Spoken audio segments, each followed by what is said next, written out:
Hi, I'm Lishan. Today we are going to unbox my new Tula microphone and we'll test it out to see how it works. So the Tula is right here. Here's the box. I just got it today in the mail. It is a USB microphone that I supported on Indiegogo last year and it just arrived. And it's also a mobile recorder, so you can charge it with USB, take it on the go. I got the kit when I supported it on Indiegogo, so it also comes with this lavalier mic, so you can plug it in, use the main unit to record yourself, use this to record a guest for field recording, and then there's the handy little carrying case as well. Here we go, opening it up. Here's my Tula. It's got some protective wrapper on it still. It's got some nice retro styling, as you can see here. And it comes in 3 colors. I got the red, thought it'd be sporty, looks kind of cool, but it also comes in like a classic black and like a white beige color. And this is a stand, so you can just put it on your desk, hold it up like this, and talk into it if you're on your desk. And this also comes off, twist it off. Comes with a USB cable in the box. And then it also comes with a mic adapter. Get the sticker off so you can see it here. So I can just stick it in here, there, and then you can see here on this stand, this isn't plugged in, but I've been using this Blue Yeti mic for podcasting and for streaming and stuff like that. But you can see it's kind of big. It's a good mic, but it kind of picks up echo a lot. And this is just smaller. I think it will look cool. So I'm going to try putting this on here. We can do a comparison between the Blue Yeti and the Tula, and we'll see how it sounds comparatively.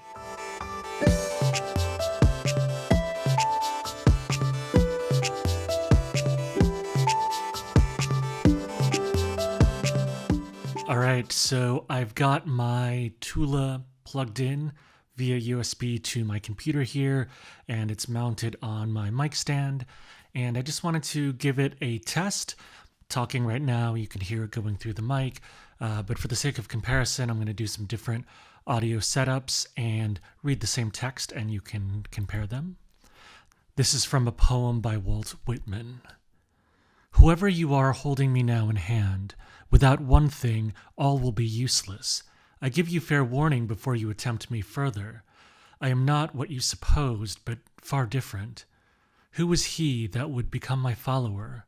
Who would sign himself a candidate for my affections?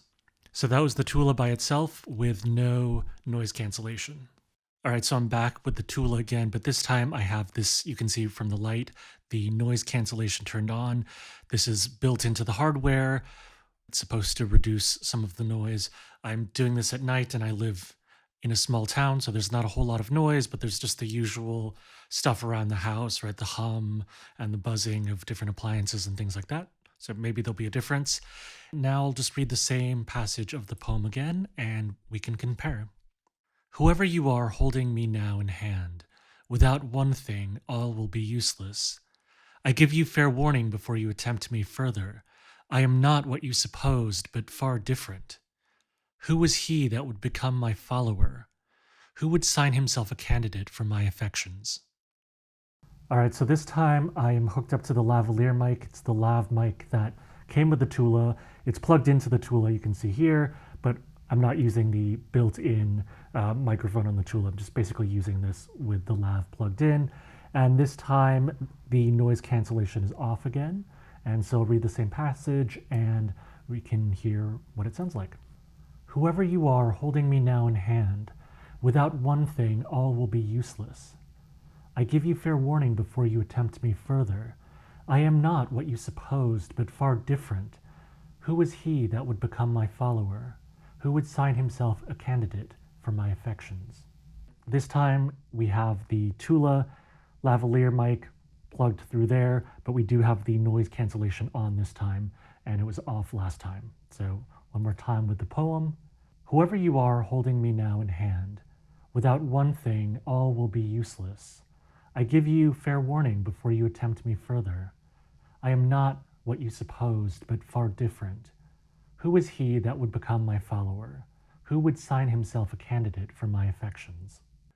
And for the sake of comparison now, this is the mic that I've been using for my podcasts and for some of my live streams. This is a Blue Yeti Pro. And again, I'll just read a passage, the opening stanzas of Walt Whitman's poem. Whoever you are holding me now in hand, without one thing all will be useless. I give you fair warning before you attempt me further. I am not what you supposed, but far different. Who is he that would become my follower? Who would sign himself a candidate for my affections? All right, I just wanted to wrap up with some notes about my methodology and some of my notes on what I observed. I went back and listened to each of the clips to compare. And so, first, just in case you were wondering, the unboxing clip I recorded using the onboard mic of my Sony ZV-1. So it wasn't the Tula or the Yeti, but just wanted to do a control so you could get a feel of that. And that was the only clip that I did some audio processing on, just removed a little bit of noise from that so it would be a little bit clearer. But for all of the microphone tests, I didn't do any post-production at all on the sound, so you could compare them. I think between the Yeti and the Tula, honestly, I like both. I noticed there's a difference in the quality of my voice. I think I still need to work on my mic technique. With the Tula, it doesn't have a pop filter or anything like that.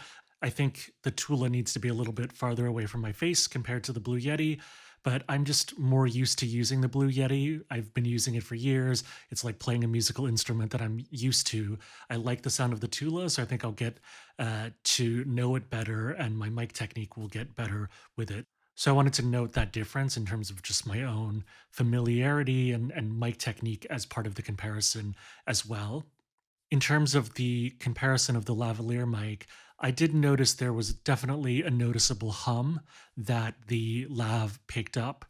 But when I had the noise cancellation mode turned on, that reduced the hum significantly. So I could definitely see myself using this, and I think it would be great for field recordings. I could definitely see myself using the lavalier setup if I were doing something where I didn't want to have all of this in my shot, or for doing field recordings or interviews where I might use the actual mic itself and then give my guest the lav or vice versa. It's worth noting that the Tula also works as a standalone portable USB recorder with up to 14 hours of battery life. So I think it'd be a great field recorder. I also have a Zoom H5 here that I use for field recordings, but you can see the Tula is so much smaller and more portable, more discreet. So I could definitely see myself bringing that and using that instead of the H5, depending on what I need. Obviously, the Tula doesn't have XLR and some of these other things, so it's an apples to oranges comparison, but just in terms of form factor and portability, it's worth that quick comparison there. The final thing I'll say is that this just looks cool. The red color makes it a conversation piece.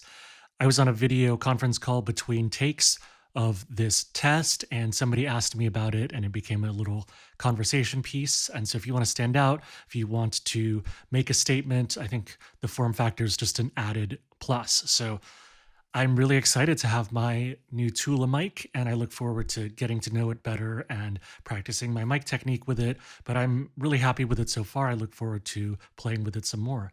But let me know what you think in the comments between the different audio setups. Which sound do you prefer for your voice? And if you have a Tula as well, let me know how you're liking it.